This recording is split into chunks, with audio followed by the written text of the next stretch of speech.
So good day everyone, I am Clarence Mili de Jesus together with my groupmate Edward James Polado, Eric Nulles, and Jimmy Nubera, and we are here to discuss the polygraph techniques. But first, we must know what is polygraph examination. Polygraph examination is generally used as an investigative aid or technical aid in the investigative process.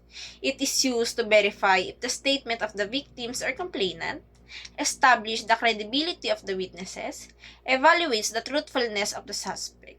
It is also used for pre-employment screening and loyalty check of personnel, security risks such as leakage of information and counterintelligence, infraction of criminal law, misconduct, and use in medical measurements. So, polygraph examination has a lot of uses. Sinasabi dito na pwede siya magamit in investigative process, credibility of the witness, and magamit din ito in pre-employment screening. And next is admission and confession. When we say admission, it is statement of fact by the accused which do not directly involve acknowledgement of guilt in committing or having participated in the commission of an offense.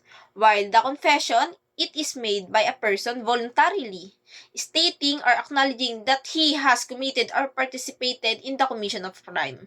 So, sinasabi dito na ang admission is nag-i-state ka ng fact pero hindi mo ina-acknowledge yung guilt.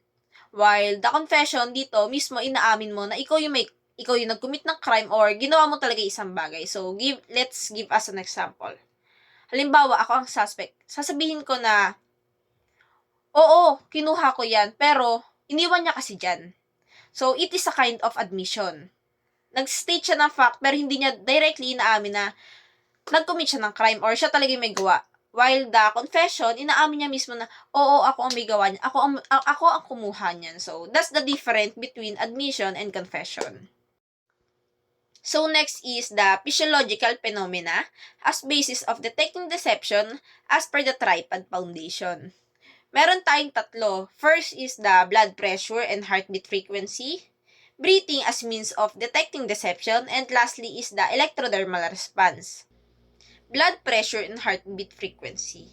Increase of blood pressure and heartbeat frequency following relevant questions, and the suppression in breathing are the criteria for detecting deception. In curves as shown on the heartbeat recorded on a moving graph paper of polygraph represent the beat frequency or the pulse, and the two pressures, the blood pressure. So, following the relevant question, nag-i-increase po ang ating blood pressure or the heartbeat frequency. So, yun ay nagkakaroon ng result in our polygraph machine and in curves as shown on the heartbeat recorded on moving graph paper. So, may kita yun sa moving graph paper na nagbabago ang ating breathing and blood pressure and also the heartbeat. So, systolic or high pressure, they exist when the heart is contracted and the valves are open with the blood rushing into the arteries. SHC stands for S for systolic, H for high pressure, and C for contracted or heart is contracted. While the diastolic or low pressure, they exist when the valves are closed and the heart is relaxed. DLR stands for diastolic, L for low pressure, and R is relaxed or heart is relaxed. So, sinasabi natin na ang systolic or high pressure, may kita ito in chart drive module. Ito yung pagtaas ng linya. While the diastolic or low pressure, from the word is low, ito yung pababa na linya na may kita in chart drive module. Breathing as means of detecting deception. Inspiration or inhalation, it is contraction of the diaphragm and expansion of the chest cavity. Those result in the air rushing into the lungs. While the expiration or exhalation, relaxation of diaphragm and the contraction of the chest cavity, those result in the air rushing out of the lungs. So, when we inhale, diba? Inhale, so nagko-contract ang diaphragm while nag-e-expand ang ating chest and yung air is pumapasok sa ating lungs. When we exhale, nagre-relax ang ating diaphragm while the chest is nagko-contract and the air is rushing out of the lungs. And that's the breathing as means of detecting deception dahil madadetect natin doon ang deception ng isang tao by means of breathing. So, this is the following affects the breathing rates. First is muscular exercise, anticipation of muscular exercise, recalling mentally emotional experience, mental activity, anxious expectancy, shock, and surprise. So, next is electrodermal response. It is the most current popular name for human body phenomena in which the body, mainly the skin, changes resistance electrically upon the application of certain stimuli. It consists of two categories, normal response and abnormal response. So, the polygraph technique is accurate. The polygraph is the most accurate tool available today for determining the truth or deception. The accuracy rate is between 95 and 98%. This percentage is still the higher than the other forms of evidence, including psychiatric opinions, suspect identification as provided by the victims and witnesses, and fingerprint identification. So, polygraph technique is the most accurate tool that we have today, that it has a 95 to 98% of accuracy rate. And the factors that affects the accuracy of the polygraph results are the instrument, the condition of the suspect, the condition of the examination room, and the qualification and skill of the examiner. Specifically, the 15% errors in lie detection tests come from the following: nervousness or extreme emotional tension, physiological abnormalities, mental abnormalities, unresponsive in a lying or guilty subject, attempt to beat the machine by controlled breathing or muscular flexing, and unobserved application of muscular pressure. Barriers to the polygraph examination. So, ito yung mga maaaring humadlang in the polygraph examinations. First is the pathological liars. So, ito yung mga taong magagaling na magsinungaling. Mental cases, person under the influence of intoxicating liquor, o yung mga taong under the influence of drugs or lasing. Narcotics-related cases, such as under the influence of drugs, and various heart and other organic troubles. Next is the different types of polygraph machine. First is the Lafayette computerized polygraph. Second is the Ambassador or Lafayette polygraph and the Stowell-Ting polygraph. The physiological changes within the examinee's body are monitored by the following polygraph attachments. So, ito yung mga bagay or mga physiological changes na namomonitor ng polygraph machine, such as respiratory rate, blood pressure or heart rate, and the galvanic skin resistance. Respiratory rate. Two rubber tubes filled with air called pneumographs are placed around the examinee's chest and abdomen. When the chest or abdominal muscle expand, the air inside the tubes is displaced. So, meron nilalagay in polygraph machine. Later is may picture tayo dyan. Meron nilalagay dito in chest and in abdominal. So, yung tubes na yun is naglalaman ng air. And when we have physiological changes, so nagbabago, nadi-displace yung air sa loob ng pneumograph, ay ng pneumotubes, then it may have result in our polygraph machine. So, next is blood pressure or heart rate is placed around the examinee's upper arm. Tubing runs from the cuff to the polygraph. So, in our right hand, meron nilalagay dito. That's the cuffs. Ang tawag dito ay cuffs. So, later din is may picture tayo. And it will detect the changes in blood pressure or heart rate. So, the cuffs is connected in our polygraph machine. Galvanic skin resistance. This is also called electrodermal activity and is basically a measure of sweat on the subject's fingerprint. Finger electrodes are attached to the two of the examiner's fingers. These electrodes measure the skin ability to conduct electricity. So, kung ang blood pressure cuffs natin is nasa kanan, ang finger electrodes naman natin ay nasa kaliwa, pero in finger. So, nilalagay ito in index finger and in ring finger. So, ang dalawang daliri na to ang pinaglalagyan ng electrode. So, ang electrode is na-detect niya ang electricity sa ating daliri by means of sweat or pawis na napoproduce ng ating balat or ng ating daliri. Next is major component of polygraph instrument. So, meron tayong 4. First is pneumograph component, galvanograph component, cardiograph component, and lastly is the chemograph component. Pneumograph components. This component occupies the two upper pens of the instrument which records the thoracic and abdominal. So, meron tayong example dito. And sinasabi dito na 2 lines upper ang meron sa pneumograph. So, which means itong dalawa. Isa for thoracic or the chest, while the nasa baba is the abdominal. The inhalation and exhalation of the subject causes the tubes to expand and contract, thereby reflecting the changes through billows to the pen into the chart. So, kapag nadi-displace ang pneumotubes in our chest and in our abdominal, so, nagkakaroon ito ng resulta in our polygraph machines, and dito siya nababago. So, every changes is nadedetect ng ating pneumotubes. And this is galvanograph component. This is the longest and the third pen of the instrument. The electrodes are attached to the index finger and the ring finger of the left hand. So, sabi ko kanina na ang electrodes is nakalagay in our left hand but in finger. So, index finger and ring finger. So, sa dalawang daliri na ito, dito nilalagay ang finger electrodes. And sinasabi dito this is the third and the longest. So, dito siya, kung etong dalawa is for thoracic or the chest and the abdominal, ang pangatlo naman is for galvanograph component. Ito yung longest and the third pen in our polygraph machine. Cardiograph component. This is the fourth and the bottom pen of the instrument. This cardio unit is a mechanically operated unit. This system records the changes in mean blood pressure, rate and strength of pulse by means of medical blood pressure cuff. So, ito siya, the fourth and bottom pen of the instrument. Ito yung last and nadedetect nito is yung blood pressure. So, di ba kanina sinasabi ko na nadedetect ang blood pressure changes by means of cuffs na connected in our polygraph machine. Chemograph component. This is the chart drive recording unit of the instrument.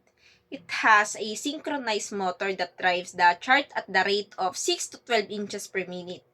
So, ang chemograph component, ito na mismo yung recording unit ng polygraph machine. So, nagre-release ito ng 6 to 12 inches per minute na chart drive module. So, kapag sinabi natin chart drive module, ito na mismo yung papel na ginagamit in our polygraph machine. The detachable part of the polygraph instrument. So, kapag sinabi natin detachable part, ito yung mga natatanggal na part in the polygraph machine, such as finger electrodes, blood pressure cuffs, and the pneumotubes. Next is... So, what are the built-in accessories of the polygraph instrument?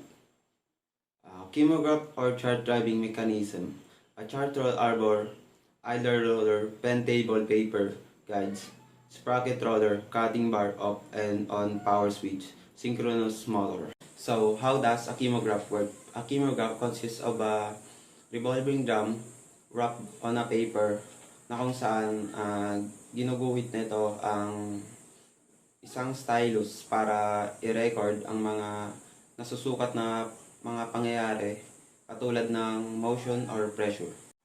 Number 2, pen and inking system.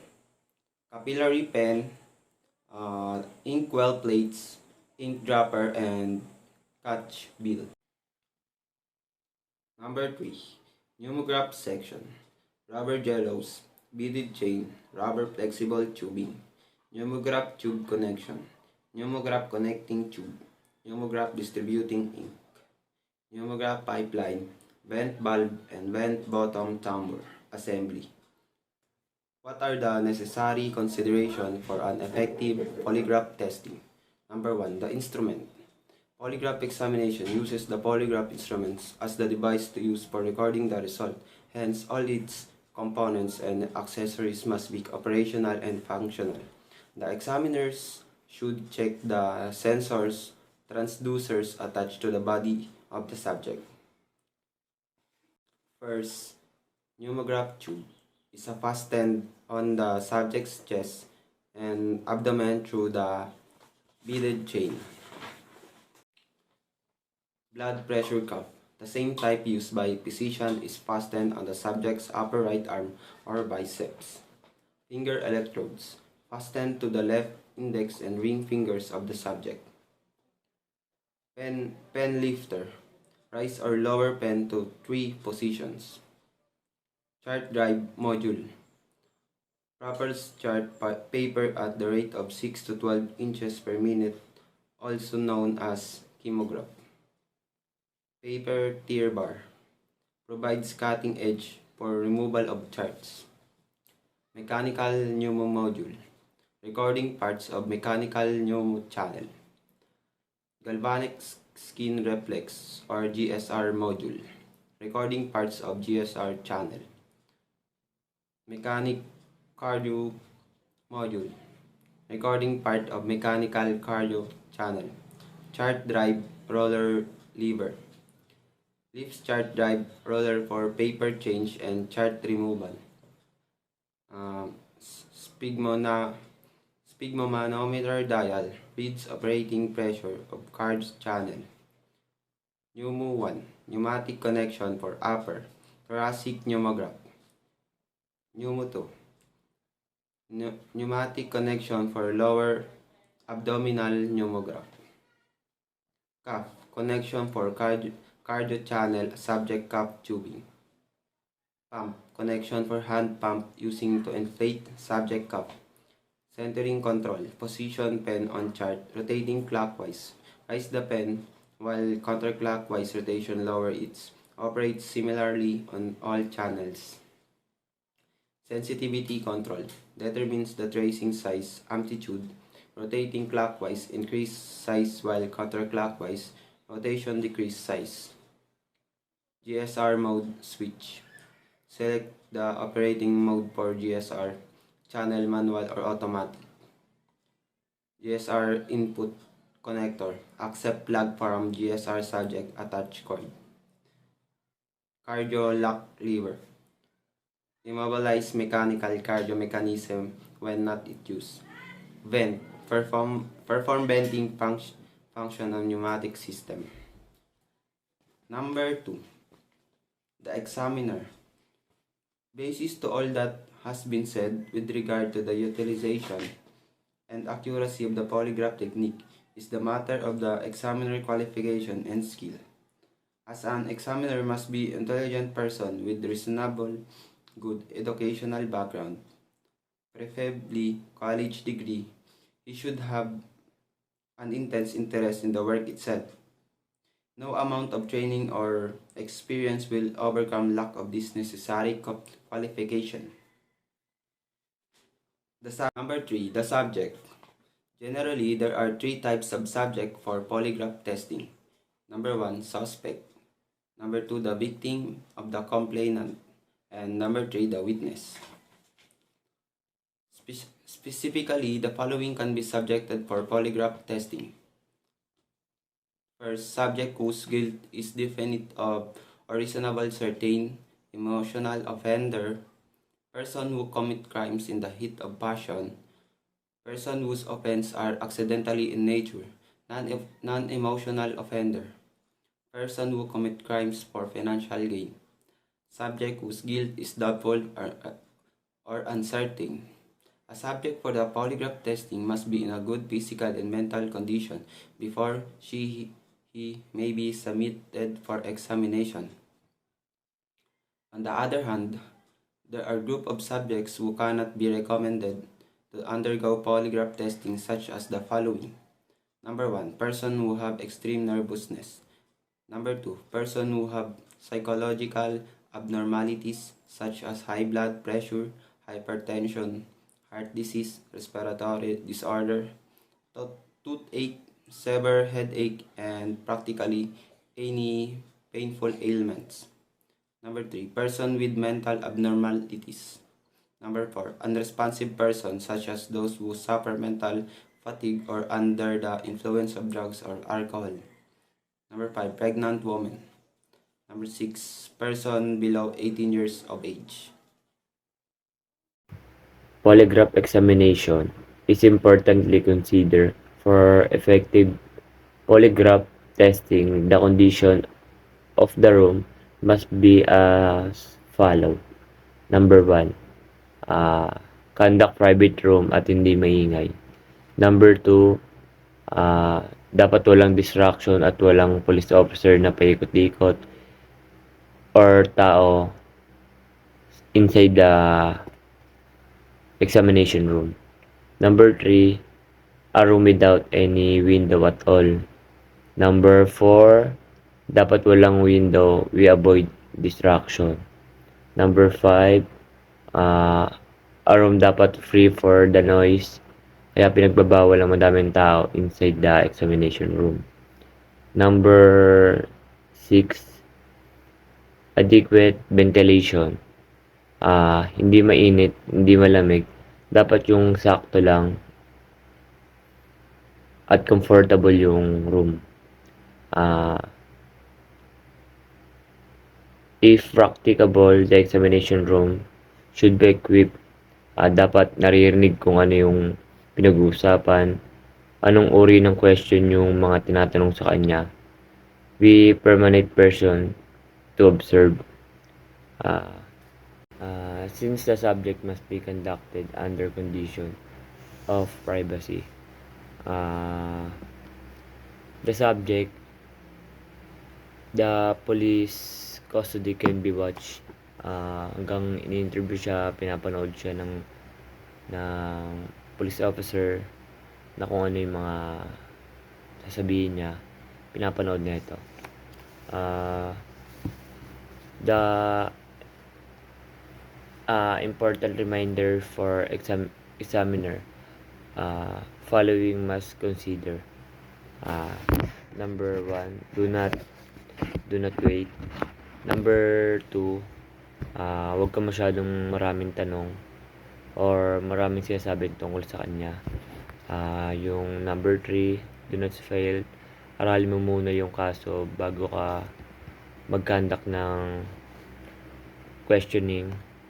Number 5, do not defend. Number 6, court ang magsasabi kung guilty siya or hindi yung lie detector. Number 7, ang makakapagsagot lang dyan yung judge. What is usual duration of polygraph testing? Polygraph testing normally takes from 1 to 3 hours. Depende ito sa kondisyon or attitude ng subject na kinakandakan ng examination. Number 2, examination sometimes may be very short due to the confession of subject. Number 3, the actual questioning aspect of examination, which to repeat 3 or 4 times and last no longer than set in some case. What are the procedure followed in polygraph technique? Meron itong primary preparation. This stage is initial interview with investigator handling the case or person questioning it. Number 2, the stage include obtain or evaluation of facts. Unahin natin yung number 1, sworn statement, the suspect, witness, victim, and complaint. The sworn statement, kung voluntary ba siya or hindi siya pinilit. Pagtapos noon, gagawa siya ng yung incident or spot report. Number 3, wrote sketch or picture of crime scene. Number the preliminary investigation, behavior observation of the subject being from time to enter the reception room until he is escorted into examination room must be recorded by secretary or receptionist. Dito pagpasok niya pa lang dun sa may examination room, no-observe na siya. Dito pumapasok yung kung paano mo i-handle yung subject based sa observation mo. Based dun sa observation mo sa kanya, kung anong pag-uugali meron siya. Ah, punta tayo sa may page 3, the pre-test interview. This is a stage of interview of the subject. The primary purpose of pre-test interview is prepare or condition of the subject for the test.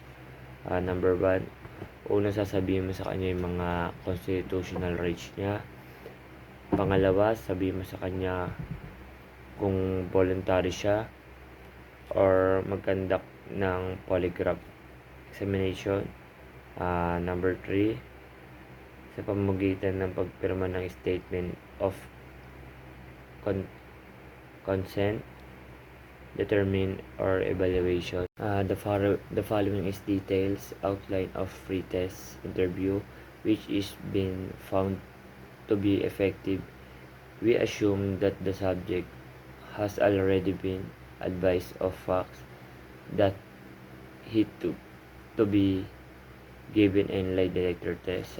Number 1, the examiner entered the waiting room to request the subject accompany him to examination room to greetings, which the examiner extend should be cordial but firm.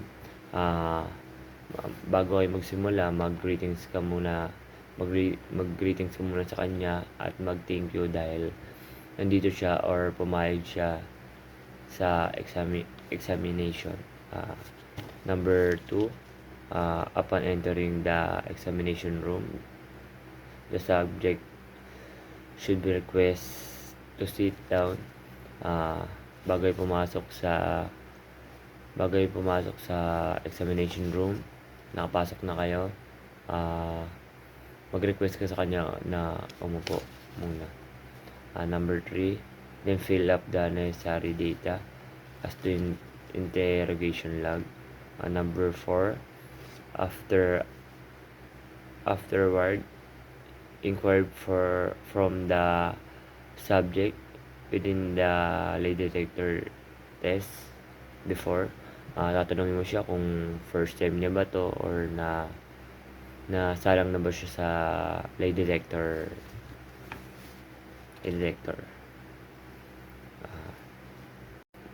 The following right of the subject must be informed clearly to him or her. Number 1, the right to remain silent. Karapatan niyang manahimik, ano man sasabihin niya, pwede maging laban para sa kanya. Number 2, anything he or she say must be used in favor against sa kanya. Number 3, the right to have lawyer or his or her own choice. Karapatan niyang kumuha ng abogado or bibigyan siya. Number 4, right to refuse. Karapatan niyang mag-refuse sa polygraph examination. Page 3. The examination test. After a pre-test interview, the examiner should proceed the placement or attachment of polygraph sensor. The first to be attached is the cardiopulmonograph and galvanograph sensor. The examiner should have reviewed all the questions with the subject before actual examination is made to discourage any statement by the subject given upon the preliminary preparation of polygraph examination. The instrument is attached to the subject when the blood pressure cuff is wrapped around the subject arms or bicep to make comfortable to the subject, and the pneumograph tube has adjust around the chest and abdomen of the subject. The cuff is inflated to the point approximate max midway between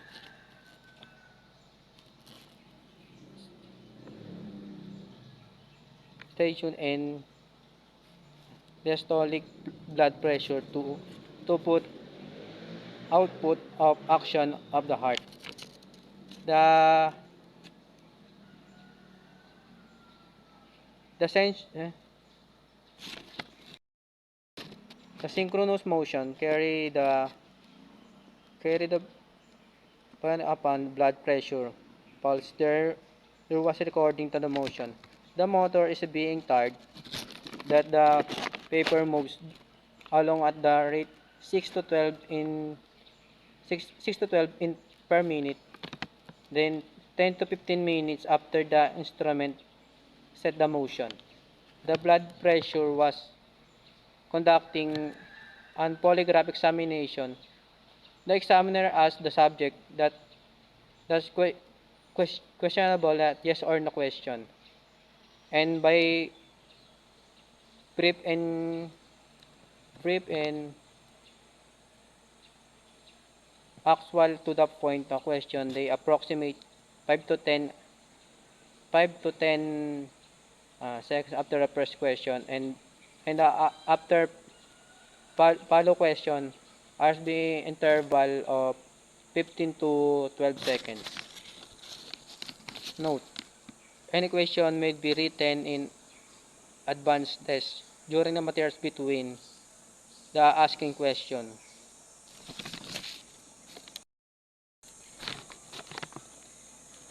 Limiting the scope of question the question must. A relevant use in any examination will be confirmed to a single case investigation. A relevant question must dash question which have no briefing to the case under investigation to have standard control or comparison to the format of the question.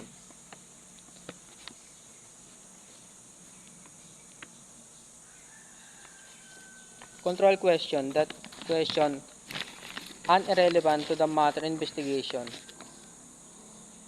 but similar to the irrelevant question they ask if there is doubt in the interpretation of the subject response to the irrelevant question.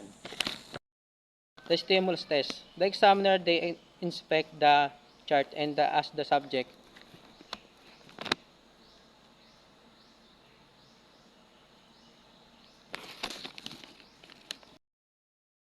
the stimulus test. The examiner they inspect the chart and ask the subject his or her reaction to the question means they are truth or lie to the question. The examiner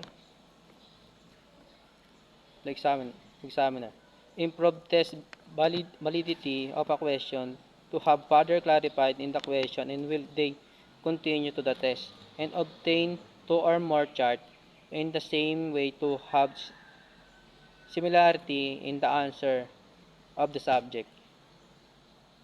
To obtaining the blood pressure tracing, the pen balance is critically they held on a paper friction to inflate the pressure of the subject until the sto- eh, sto- eh, diastolic and systolic is the lower pressure. Ob- to obtain proper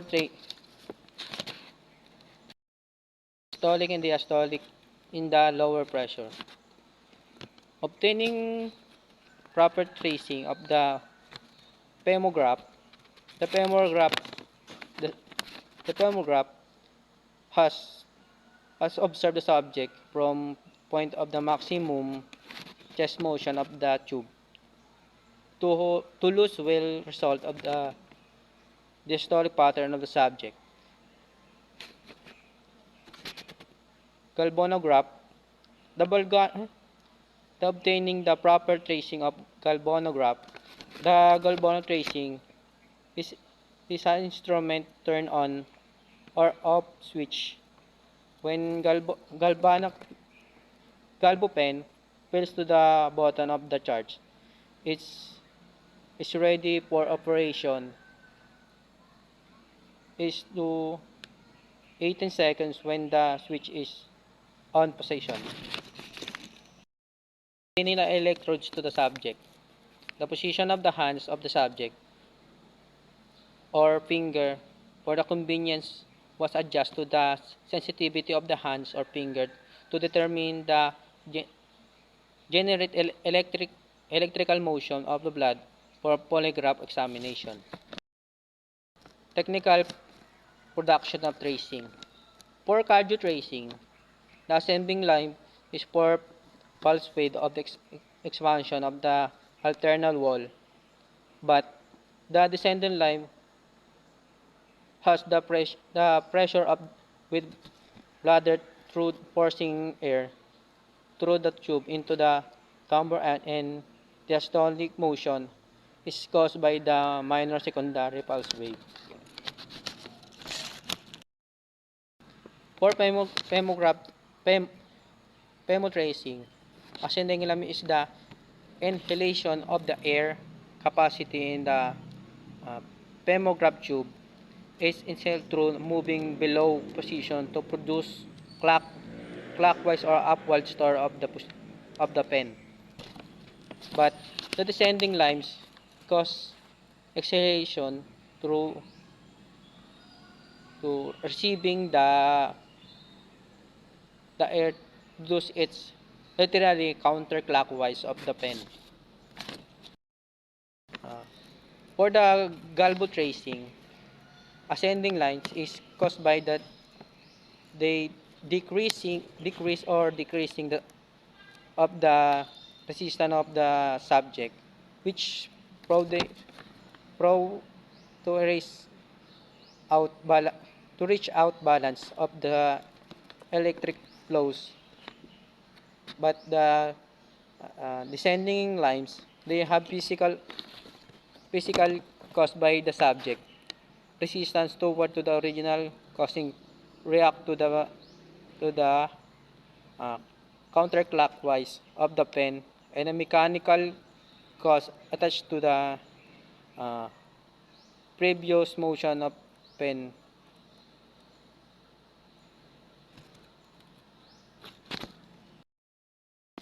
What is the standard computing rate? The graph paper is considered line and space in seconds. The rate of the pen and the uniform rate is 6 inches per minute and the rate of uh, the rate keep uniform through medium of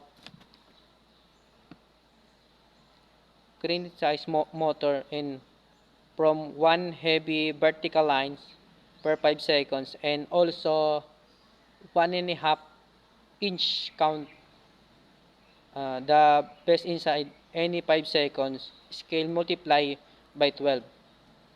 This number of heartbeats heartbeats at any front of the test have gentry accuracy of count in the 5 seconds and multiply by 6. Page 4. The post-test interview. This stage include all consideration to conduct of examination should as instrument is turned off, conducting short interrogation to obtain confession that polygraph examiner just released the subject and say thanks for her cooperation. And the purpose of the function question is to clarify uh,